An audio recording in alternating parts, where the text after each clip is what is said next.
Dans un pays comme le nôtre, et surtout à l'étape actuelle de sa vie, nous devons dire que depuis longtemps, il devrait exister même des fonctionnaires sans salaire. Fort heureusement, cela n'est pas le cas. Et ce, grâce à l'engagement de cette population consciente qui n'a aménagé aucun effort pour accompagner son président.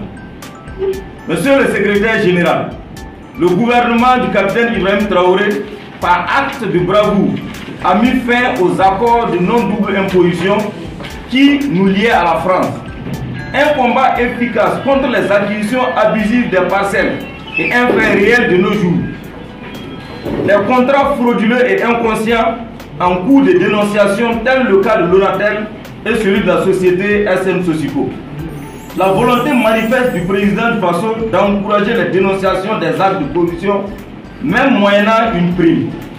Chers confrères du CITB, toutes ces actions ainsi entreprises ne sont-elles pas celles qui concluent à la lutte contre la corruption face aux adeptes des libertés individuelles et collectives?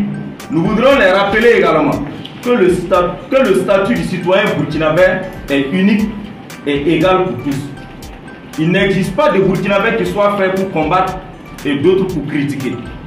Cela nous permet de dire qu'en temps de guerre, soit vous soutenez un État acteur réel sur le terrain de combat, ou vous êtes en arrière-plan pour fournir des informations et encourager les combattants. Au pire des cas, vous êtes observateur, mais jamais on ne peut avoir des opposants manifestes dans le même pays. Si cela n'est pas respecté, il reviendra au peuple de déterminer le statut réel de chaque soi-disant burkinabé. Le combat pour la quête des libertés est celle que les VDP et les FDS font actuellement au front depuis plusieurs années. Et il sera inconcevable pour le peuple de constater que des Burkinabés qui n'ont rien à faire veuillent nous inventer un autre terrain de combat pour des libertés individuelles et collectives, si ce n'est de divertir les populations vaillamment engagées.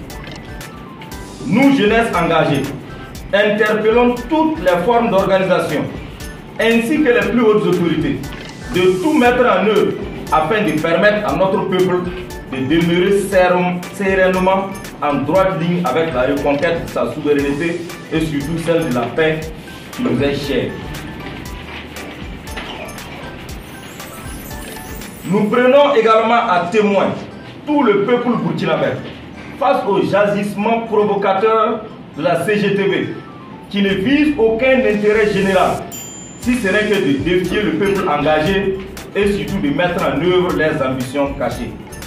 Nous rassurons également l'opinion nationale et internationale que notre combat pour la libération totale du pays prend en compte ceux des manœuvres de manipulation de notre peuple, qu'elles proviennent de l'impérialisme direct ou des valeurs locaux.